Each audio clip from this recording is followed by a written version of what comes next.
Interview TV में आपका स्वागत है। मैं हूं जगदीश सिंह। आज हमारे साथ खास मेहमान हैं अमोद कंठ जी। अमोद कंठ जी पुलिस विभाग में काफ़ी पदों पर रहे हैं। अमोद जी, आपका स्वागत है। धन्यवाद जगदीश सर, आपकी किताब आई है अभी, खाकी इन द सिस्टम। पहले आप सर अपनी किताब के बारे में नहीं, ये खाकी इन द सिस्टम मेरे पुलिस के जीवन की कहानी है ज़्यादातर।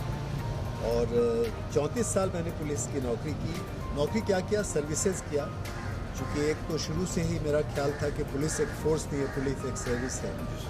और पुलिस की आवश्यकता उन लोगों को होती है जो गरीब हैं, बेसहाय हैं, परेशान हैं, बच्चे, महिलाएं, बुजुर्ग, ऐसे लोग ही उनको पुलिस की आवश्यकता ज़्यादा होती है। जो धनाढ्य हैं, जो पावरफुल हैं, उनको पुलिस की आवश्यकता नहीं होती है। ये मेरी सोच शुरू से रही।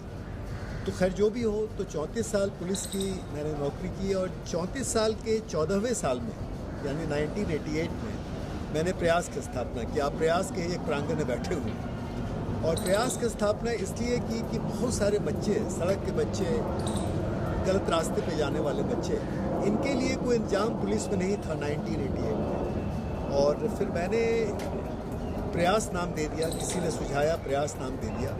खास करके जो खोए बच्चे हैं और पाए हुए बच्चे जिनको रखने की जगह नहीं होती है, जिनके लिए वो गवर्नमेंट होम सूटेबल नहीं होते हैं, जिनके पास गवर्नमेंट का कोई प्रोग्राम नहीं था, तो उनके लिए मैंने ये कार्यक्रम शुरू किया।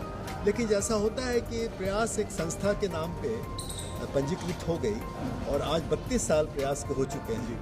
और 32 साल के पीरियड में आप समझिए कि कोई हमारे 38 या 40 के आसपास होम्स हैं, बच्चों के होम्स, महिलाओं के होम्स, ये भी एक लड़कियों का होम है यहाँ उधर। और इसके अलावा होमलेस पर्सनस के उनके होम्स हैं। करीब हमारे चाइल्ड हेल्पलाइन 1098 की शुरुआत प्रयास में ही हुई। क्राइसिस इंटरवेंशन सेंटर की शुरुआत प्रयास में ही हुई। और करीब हमारे 50 के आसपास हमारे स्किल डेवलपमेंट के प्रोजेक्ट हैं। बहुत सारे हमारे हेल्थ प्रोग्राम्स हैं। कोविड के ज़माने में अभी प्रयास के लोगों ने कोई 1,65,000 लोगों को खाना खिलाया, 25,000 लोगों को अपने घरों में, अपनी जगहों पे रखा। तो ये एक बड़ी संस्था के तौर पे 9 प्रदेशों में, कश्मीर 10वां है जहाँ पे हम लोग काम कर रहे हैं। तो ये जो एक बात थी, यानी 1974 में मैं पुलिस में आया, 1988 में प्रयास की स्थापना की और करीब 20 साल तक, 1988 से लेके 2008 तक, जब तक मैं सर्विस से निकल नहीं गया, तब तक ये दोनों साथ साथ चलता रहा।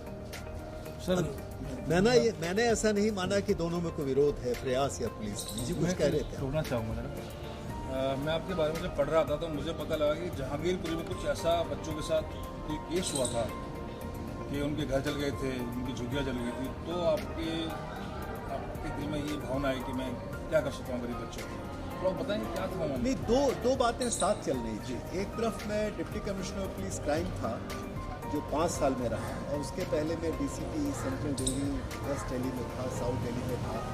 तो उस समय एक अचानक आग लगी बहुत बड़ी जहांगीर।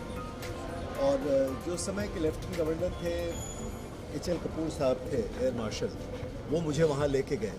मुझे नहीं लगा था कि यहाँ कोई एक नए संस्था की पैदाइश होगी। वो बच्चे जो सड़क पे आ गए थे, बिना घर बार के हो गए थे, जिनके मकान जल गए थे, उन लोगों के लिए मैंने एक सेंटर खोल दिया। उनको लुक आफ्टर करने के लिए, पढ़ाने के लिए, उनकी सेवा करने के लिए मैं खुद जाने लगा हर शनिवार को और फिर उनकी देखभाल करने लगा। तो इस ढंग से प्रयास की शुरुआत इस ढंग से हुई। और वो जो मैंने आपको बताया कि प्रयास जो बच्चे, खोए बच्चे थे या जिन बच्चों को परेशानियां थी, उनके लिए भी, तो प्रयास में इन तमाम बातों को लेके इस संस्था की शुरुआत हुई थी। लेकिन हम वापस जाना चाहेंगे जहाँ से आपने शुरुआत की थी, कि ये जो किताब है, जो पुलिस मेमोयर है, मैं इसको कहता हूँ, इसका नाम है khaki in dust storm. Dust storm एक तस्वीर देता है ना, एक बहुत ही धुंधले स्थिति का, एक बहुत ही हेजी, एक बहुत ही डिस्टर्ब सिचुएशन का एक ये उसकी तस्वीर खींचती है। पुलिस का जो पूरा 34 साल का मेरा समय था, इसमें कहीं ना कहीं घटनाओं का चक्र चलता रहता था, कहीं ना कहीं तूफान हर वक्त होता था, कहीं ना कहीं बहुत सारी बातें हैं जो अनसर्टेनिटी के दायरे में थी। मैं नहीं जानता हूँ कल क्या होगा, और ये तमाम चीज़ों का सामना करने का मुझे बेहद मौका मिला। मैं अनफॉर्चुनेट हूँ चूँकि समस्याओं में रहा, लेकिन मैं फॉर्चुनेट हूँ कि समस्याओं से जूझता रहा। तो ये तमाम बातें जो हैं मैंने इस किताब में डाली हैं। कहानी 11 साल की ज़्यादा है इस किताब के अंदर। यानी 1984 का जो दंगा हुआ, जिसमें 3000 सिख मारे गए, वो मेरे लिए मेरे जीवन का एक बहुत ही भयानक एक सिचुएशन था जिसको मैंने फेस किया।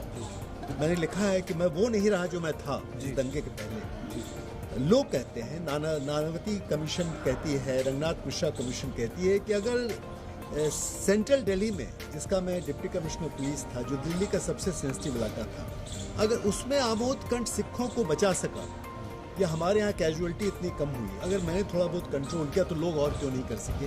ये एक ढंग की कॉम्प्लीमेंट है जो मुझे दी गई। तो 1984 के पहले भी कुछ कहानी थी, जो ऑपरेशन ब्लू स्टार हुआ, जिसमें कि सिखों के दिमाग में एक अजीब सी कहानी आई। उसके बाद इंदिरा गांधी को मार दिया गया। इंदिरा गांधी के मरने के बाद ये आपको 1984 राइट्स हुए। 1984 राइट्स का डायरेक्ट रिजल्ट हुआ ट्रांजिस्टर बॉम्ब ब्लास्ट केस, जिसमें कोई 85 लोग मारे गए 5 प्रदेशों में। उस केस को मैंने ही वर्कआउट किया, उसकी इन्वेस्टिगेशन मैंने की। ट्रांजिस्टर बॉम्ब ब्लास्ट केस के बाद मुझे लोग लेके चले गए क्राइम ब्रांच में। मैं डीसीपी क्राइम रहा 5 साल तक, और उस पीरियड में इन 5 प्रदेश के जितने केसेस थे, 50 के आसपास केस थे, वो सभी सुप्रीम कोर्ट ने मेरे पास ट्रांसफ़र कर दी और मैंने उनका इन्वेस्टिगेशन किया। उसके बाद ललित माकन की हत्या हुई, अर्जुन दास की हत्या हुई, जनरल एस वैद्या जो उस समय ऑपरेशन ब्लू स्टार के समय चीफ ऑफ आर्मी स्टाफ थे, उनकी हत्या हुई। तो हत्या का ये भयानक एक अजीब नज़ारा दिल्ली में मिला, और इत्तेफाक से इन तमाम केसेस की इन्वेस्टिगेशन भी मेरे हाथ में थी। उसके बाद फिर एक सुरजीत सिंह पिंटा नाम का एक व्यक्ति था, उसने Bhindranwale tiger force of Khalistan BTF के, उसके अंतर्गत जो है उसने कई एक मैसेकर्स किए ग्रेटर कैलाश के एरिया में, चितरंजन पार्क के एरिया में। तो ये पूरा का पूरा दशक, 1980 का दशक जो है वो खून खराबे से जुड़ा हुआ है। मैं कहता हूँ कि सबसे वायलेंट डिकेड। उसके बाद 1991 में जब मैं CBI पहुंच चुका था तो राजीव गांधी हत्याकांड हो गई। इस बैकग्राउंड की वजह से जो विजय करण थे, पहले कमिश्नर पुलिस थे, बाद में डायरेक्टर CBI हुए, उन्होंने मुझे राजीव गांधी हत्याकांड में DIG इन्वेस्टिगेशन के तौर पे सुपुर्द किया और मैं मद्रास चला गया। तो वहाँ ये कहानी मेरी ख़त्म होती है, इस किताब की कहानी। लेकिन ये इस किताब का कोई 60% हिस्सा है। इसके अलावा जो है वो बहुत कुछ और है। शायद उसमें उपहार कांड भी है मेरे ख्याल से। नहीं, उपहार कांड नहीं, उपहार कांड इस पीरियड में नहीं था। इसमें मैंने पुलिसिंग की जो पूरी की पूरी एक सिस्टम भारतवर्ष में है, मैं उसकी चर्चा मैंने टिप्पणी की आपने। हाँ, उस पर टिप्पणी की है, समझने की कोशिश किया है। क्योंकि 34 साल के इस पूरे दरमियान जो मैंने किया, उसका एक खाका, और फिर मेरा अपना जीवन, मेरा बैकग्राउंड, मेरा परिवार। मैं एक मैजिस्ट्रेट था कुछ समय तक, मैं कहीं पे एक लेक्चरर था, मैंने एक कॉलेज की स्थापना की थी झारखंड में। तो ये तमाम बातें मिला जुला करके मेरा एक इस स्टेज पे जीवन के आपकी अपनी एक सोच बन जाती है, एक दर्शन आप कहें जीवन का बन जाता है। सर, अभी आपने एक बात कही कि जो पुलिस है वो गरीबों के लिए होनी चाहिए, अमीर को इसकी आवश्यकता नहीं है। सर, भारत एक गरीब मुल्क है, लोकतांत्रिक मुल्क है, और इसमें 80-85% लोग बहुत गरीबी की रेखा के नीचे रहते हैं। तो आपको क्या लगता है कि पुलिसिंग में किस तरह की इम्प्रूवमेंट, सुधार होने चाहिए उनके हिसाब से? देखिए, जो मैंने जानने समझने की और कहने की कोशिश की है वो ये है कि भारतीय पुलिस की स्थापना हुई 1857 के सिपाही विद्रोह के बाद, जिसको फर्स्ट वॉर ऑफ इंडिपेंडेंस भी कहते हैं। 1861 में इंडियन पुलिस एक्ट बना। 1860 के दशक में Indian penal code, CRPC, evidence act तमाम बने। तो भारतवर्ष का क्रिमिनल जस्टिस सिस्टम, और क्रिमिनल जस्टिस सिस्टम में जो प्राइम मूवर, सबसे इम्पोर्टेंट एजेंट है, वो पुलिसमैन होता है। ये तमाम जो स्थापना हुई वो इसलिए हुई कि अंग्रेजों को भारत को कब्जा करना था, सब्जुगेट करना था, गुलाम रखना था। तो एक अजीब शुरुआत है, और वो इंफ्रास्ट्रक्चर आज तक टूटा नहीं है, वो वही का वही। अच्छा। एक तरफ ये कहानी है 1861 से वो अभी जी तक। जनाब, वही आज तक वही कहानी चल रही है, और इस कानून को परिवर्तित नहीं किया जा सका है आज तक, जो मैं समझता हूँ कि बहुत ही गलत चीज़ है, गलत बात। और इसको पूरी तरह से परिवर्तित होना चाहिए। देखिए, पुलिस रिफॉर्म्स की चर्चा हो रही है बहुत साल से, और इमरजेंसी के बाद नेशनल पुलिस कमीशन बना। 2006 में प्रकाश सिंह जजमेंट हुआ सुप्रीम कोर्ट का, बहुत सारे डायरेक्शंस दिए गए। रिफॉर्म्स वो सारे पेंडिंग हैं, जो कि सुप्रीम कोर्ट के डायरेक्शन के अंदर हो जाने चाहिए, लेकिन मैं मानता हूं कि ये रिफॉर्म्स भी काफ़ी नहीं है। शायद इस पुराने सिस्टम को हमको तोड़ना पड़ेगा, कुछ नए चीज़ें हमें लानी पड़ेंगी। और जो आपने कहा, जो इस देश में गरीब लोग हैं, बेसहारा लोग हैं, परेशान लोग हैं, जिनको पुलिस की आवश्यकता है, जो मैं शुरू से कह रहा हूँ, अगर इनके लिए पुलिस बनाना है तो आप फिर सोचें कि भारतवर्ष का संविधान जो बना 1950 में, ये संविधान एकदम नए ढंग की चीज़ थी। इस संविधान में एक पूरे भविष्य का खाका है। ये अपने आप में एक सपना है, संविधान एक विश लिस्ट है।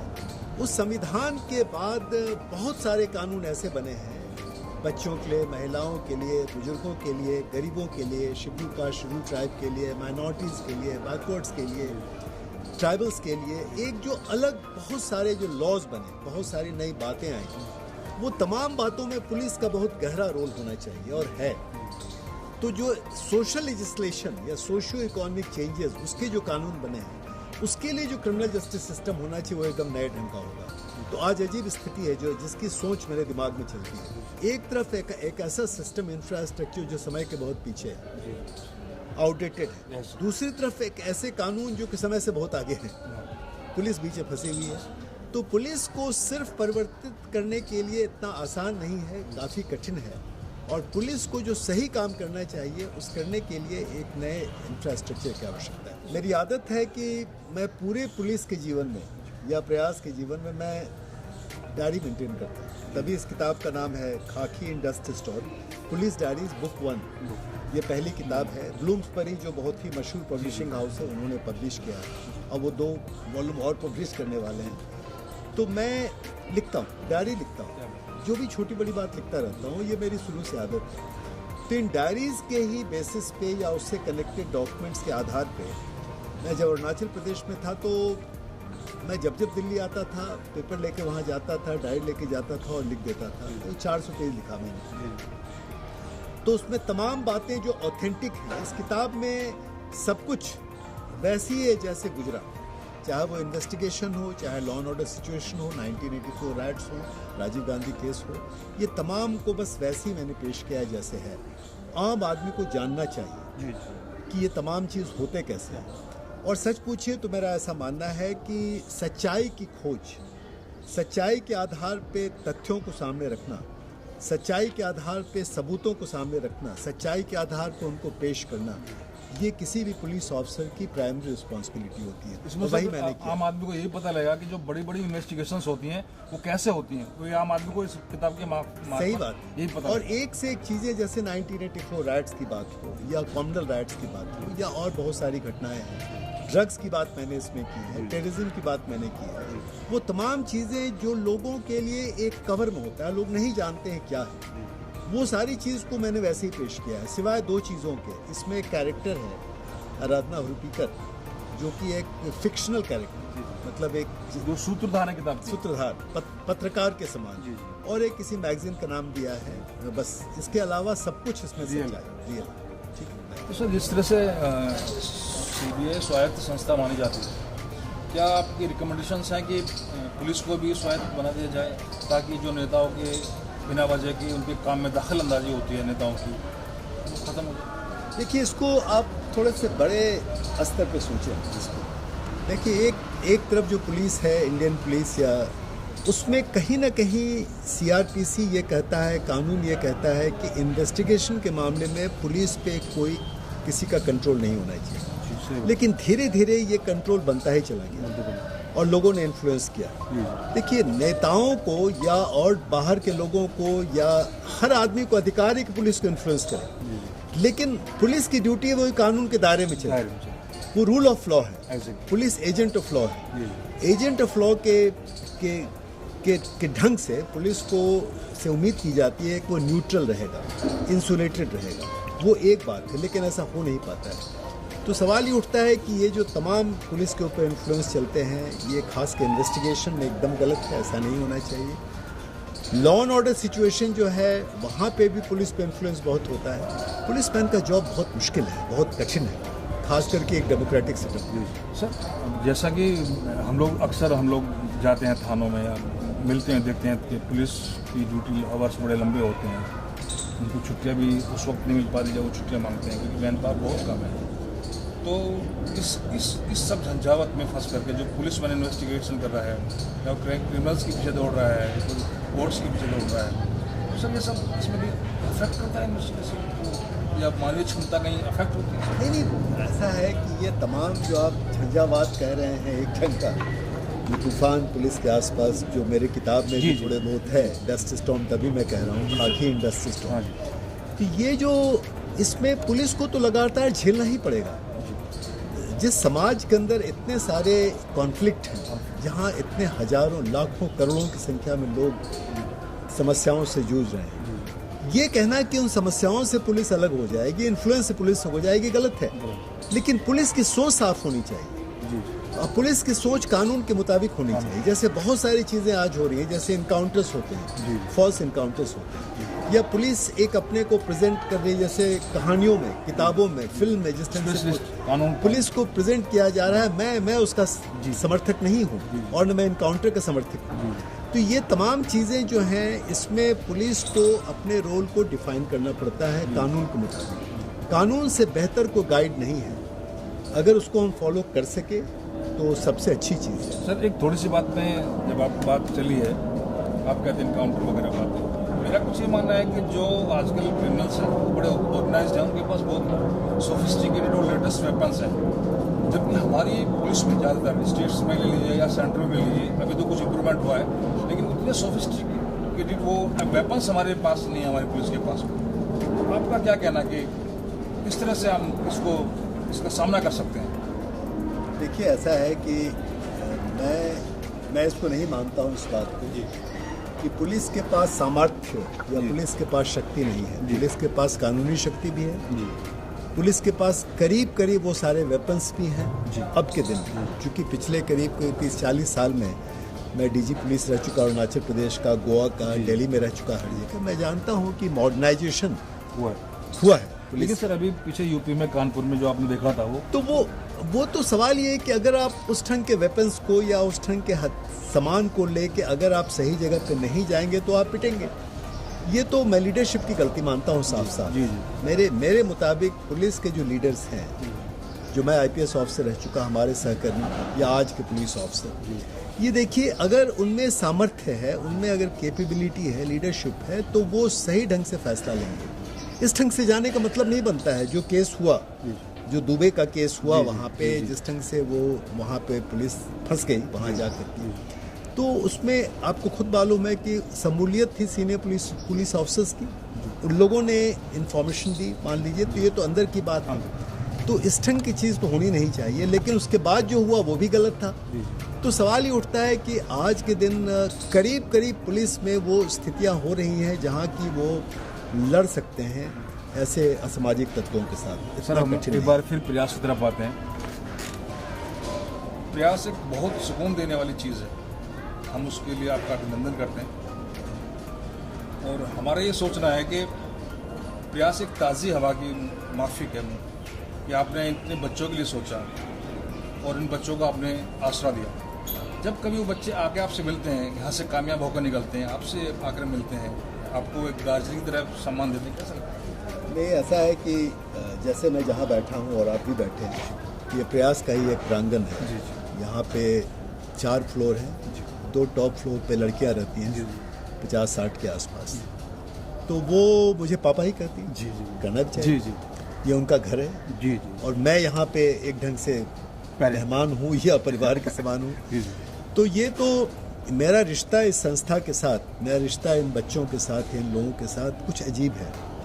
मैं कभी सोचा ही नहीं कि ये रिश्ता क्यों बना और कैसे बना। 32 साल हो गए इस संस्था के, तो मैंने कभी नहीं सोचा जैसे मैं कोई नई अलग कोई चीज़ बढ़ा रहा हूँ या पैदा कर रहा हूँ या क्रिएट कर रहा हूँ।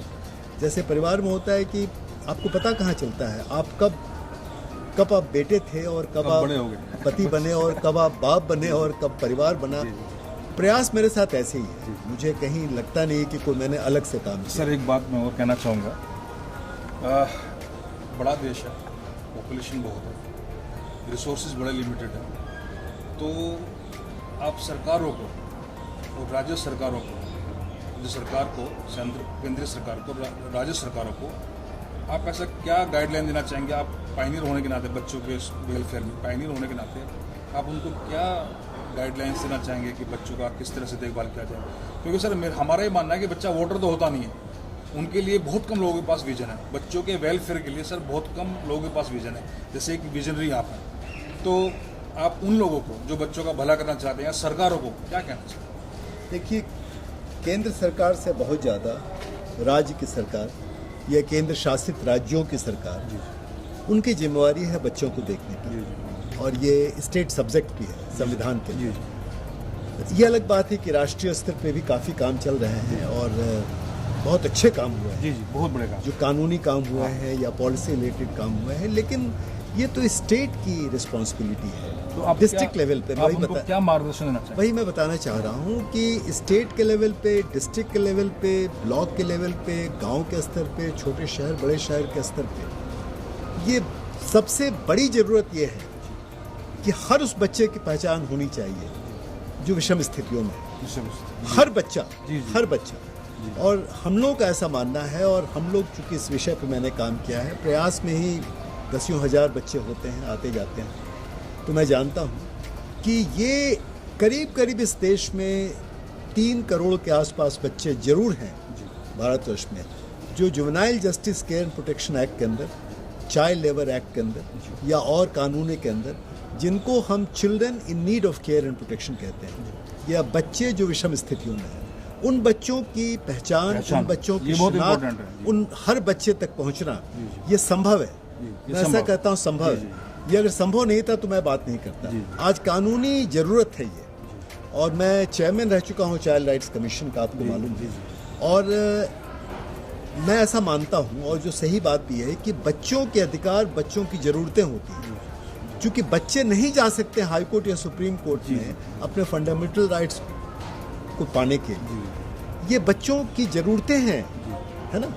उनके जीने का अधिकार, उनके शिक्षा का अधिकार, उनके सेहत का अधिकार, उनके माता पिता परिवार का अधिकार, उनके हर चीज़ का अधिकार, उनकी ज़रूरतें हैं। इन ज़रूरतों को अगर कोई सरकार पूरा नहीं कर सकती है, अगर हम पूरा नहीं कर सकते हैं, वॉलंटरी ऑर्गेनाइजेशन के लोग, अगर ये पूरा तंत्र पूरा नहीं कर सकता है, समाज का हर व्यक्ति जिसकी जिम्मेवारी बच्चों के प्रति है, माँ बाप परिवार मिलाते हुए, ये पूरा नहीं कर सकता है, तो हम कुछ नहीं कर रहे। ये बुनियादी चीज़ है, और ये बुनियादी चीज़ करना संभव है। मैं इसलिए नहीं कह रहा हूँ कि मैं सिर्फ कह रहा हूँ, मैं इसलिए कह रहा हूँ कि 32 साल से मैं काम कर रहा हूँ। आप करते हैं, आप पायनियर हैं। तो इसलिए ये चीज़ संभव है, इसको प्लान किया जा सकता है। देखिए, जब हम लोगों ने मुहिम की इस बात के लिए, और हम लोगों ने सरकार को कहा कि आप इस काम को करें, तो इंटीग्रेटेड चाइल्ड प्रोटेक्शन स्कीम एक है, जो सबसे बड़ा स्कीम है बच्चों के लिए, ministry of women and child development का। मुश्किल से 5 या 10 करोड़ था। मुझे खुशी इस बात की है कि वो अमाउंट बढ़ के पिछले साल 1600 करोड़ था। क्या हम लोगों ने ये परिकल्पना की थी आज से 10 साल 12 साल पहले, 2008 में इसी प्रांगण में बहुत सारी मीटिंग हुई ICPS को बनाने के लिए, और तब हम लोग ने कहा कि भाई इसमें कम से कम 1500 करोड़ होना चाहिए। 2007-8 की बात कर रहा हूँ, आज बढ़ के हुआ है 1500 करोड़, बहुत अच्छी बात है। जैसे इंटीग्रेटेड चाइल्ड डेवलपमेंट स्कीम है, जो कि आंगनवाड़ी वर्कर्स होते हैं, या मिड डे मील है, ये जो एक बड़े पैमाने पे इसको डेवलप किया जा रहा है, तो उन तमाम चीज़ों को तो प्रायोरिटी दी गई है। मैं नहीं कहता हूँ नहीं दी गई है, लेकिन और देनी चाहिए। अभी कोविड के ज़माने में आपको मालूम होना चाहिए कि स्कूल सारे बंद हो गए, आंगनवाड़ी बड़े मुश्किल से चल रहे हैं। हम लोगों ने काफ़ी काम किया, देखा, मुश्किल से 10% या 15% ऐसे बच्चे जो विषम स्थितियों में हैं, उनको खाना मिल रहा है। तो आप अंदाज कीजिए कि कितनी बुरी स्थिति में तमाम बच्चे हैं। ये माइग्रेंट वर्कर के साथ करोड़ों बच्चे यहाँ वहाँ घूम रहे हैं। तो मेरा ये कहना है कि ये एक राष्ट्रीय मुहिम के तौर पे इस काम को करना चाहिए, और हर प्रदेश की जिम्मेवारी है, हर डिस्ट्रिक्ट मजिस्ट्रेट, हर स्टेट, हर ब्लॉक, हर गांव, हर पंचायत की जिम्मेवारी है। सर, जैसे मान लीजिए किसी ग्रामीण इलाके में, दूर दराज के इलाके में कोई बच्चा ज़रूरतमंद है, तो वो प्रयास तक कैसे पहुँच सकता है, बताएं। प्रयास तक वो पहुंच पाए या ना पहुंच पाए मुश्किल है, लेकिन 1098 1098 चाइल्ड हेल्पलाइन एक बहुत ही भाई सही एक माध्यम है, जिसके माध्यम से बच्चे हम तक पहुंच सकते हैं। और हम समझते हैं कि इसका इस्तेमाल करना चाहिए, कि ये टोल फ्री है, इसमें कोई पैसा नहीं लगता है 1098 का। और मुझे बहुत खुशी इस बात की कि 20 साल से ज़्यादा हो गए, प्रयास में ही पहला 1098 क्रिएट किया गया था, मिनिस्ट्री ने क्रिएट किया था और तब से राष्ट्रीय कार्यक्रम बन चुका है। 600 से ज़्यादा इसके 1098 के सेंटर्स पूरे कंट्री में हैं और बहुत ही कामयाब है 1098। सच पूछिए तो ऐसे ही बच्चे जो पहले खुद इन स्थितियों में थे, वैसे ही बच्चे अधिकतर 1098 को चला रहे हैं वॉलंटरी ऑर्गेनाइजेशंस के माध्यम से। तो मैं समझता हूँ कि ये तरीका सही है। आमोद जी, हमसे बात करने के लिए आपका बहुत बहुत धन्यवाद। आप थे आमोद कंठ जी। आमोद जी, जैसे आपने सुना, पुलिसिंग और बच्चों के वेलफेयर के पायनियर हैं। आप सब जानते हैं कि बच्चे ही देश का भविष्य बनते हैं। अगर आपकी नज़र में कोई डीडी बच्चा हो तो आप, जैसे आमोद जी ने बताया, जिस हेल्पलाइन की नंबर दिया आपको, आप उस पर जाकर बात कर सकते हैं। आपने हमें समय दिया, हमारी वीडियो देखी, आपका बहुत बहुत धन्यवाद।